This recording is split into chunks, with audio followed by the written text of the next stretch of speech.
ചായ ഉണ്ടാക്കി നോക്കാം. നീലച്ചായ അല്ലെങ്കിൽ ശംഖുപുഷ്പ ചായ. ഞങ്ങളുടെ പറമ്പിൽ ഒരു പ്രത്യേകതരം കട്ടി ശംഖുപുഷ്പമുണ്ട്. നല്ല നീല കളർ കട്ടയായിട്ടുള്ള ശംഖുപുഷ്പം. അതും നമുക്കിതിൽ ഉൾപ്പെടുത്തി നോക്കാം.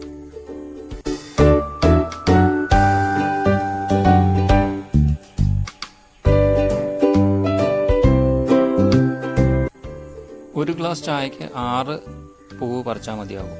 പൂവ് പറിച്ചതിന് ശേഷം അതിൻ്റെ ഉള്ളിൽ വല്ല പ്രാണികളോ ഉറുമ്പോ എന്തെങ്കിലുമൊക്കെ ഉണ്ടെങ്കിൽ അതെല്ലാം ഒന്ന് തട്ടിക്കളഞ്ഞ് നമ്മൾ ഒരു ഗ്ലാസ് ചായക്കുള്ള വെള്ളം വെച്ച് അതിലേക്ക് ഇതിട്ട് തിളപ്പിച്ച് അതാണ് ആദ്യം ചെയ്യേണ്ടത്.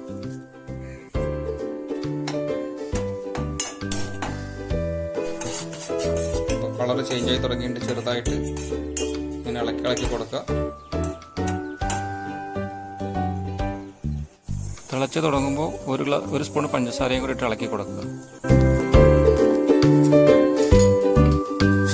ഒരുവിധം നന്നായി തിളച്ച് കഴിയുമ്പോൾ ഫ്ലെയിം താത്തി വെച്ചിട്ട് കുറച്ച് നേരം ഇളക്കി കൊടുത്തുകൊണ്ടിരിക്കുക. എന്തോരം സമയം കൂടുതൽ ആ പൂവ് അതിൻ്റെ ഉള്ളിൽ കിടക്കുന്നോ അത്രയും നല്ല കളർ അതിന് ലഭിക്കും.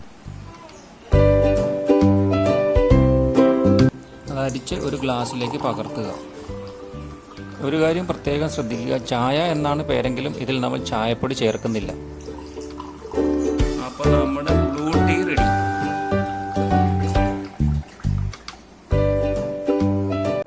ഇനി നമ്മുടെ നീലച്ചായയിലേക്ക് ഒരു നാരങ്ങ പിഴിഞ്ഞ് നോക്കാം. നമ്മൾ നാരങ്ങ പിഴിയുകയാണ്. നാരങ്ങ പിഴിയുന്നതനുസരിച്ച് അതിൻ്റെ കളറ് മാറുന്ന കാണാം. അത് ഏകദേശം വയലറ്റ് കളറായിരിക്കുകയാണ്. ഇതിൽ ഒരെണ്ണം വയലറ്റ് ചായ, ഒരെണ്ണം നീലച്ചായ.